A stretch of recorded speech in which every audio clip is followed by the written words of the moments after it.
Bir burchagi 60 gradus bo'lgan to'g'ri burchakli uchburchakka tomoni 6 santimetrga teng bo'lgan romb shunda ichki chizilganki, 60 gradusli burchak ular uchun umumiy.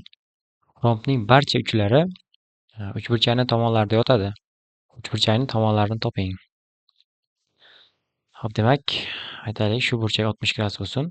Shu burchakni umumiy qilib, tomoni 6 santimetr romb, rombning barcha tomonlari teng bo'ladi. Uchburchakning tomonlarini toping.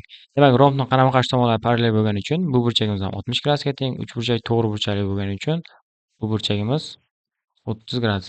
30 gradusli, buni n bilan belgilasak, 30 gradusli qarshidagi katet gipotenzani yarmiga teng. Ya'ni AN kesmamiz 6 ni ikkilangani 12 ga teng. Hop, jami ABimiz 12 plus 6 18 santimetrga teng bo'lsa, BC kesmamiz shuni yarmi, chunki 30 gradus qarshidagi katet bo'lgani uchun. Pifagor teoremasidan ACni topadigan bo'lsak, bu 9 ildiz 3 ga teng. Demak, javob uchburchakning tomonlari 9 ildiz 3 va 18 santimetrga teng ekan.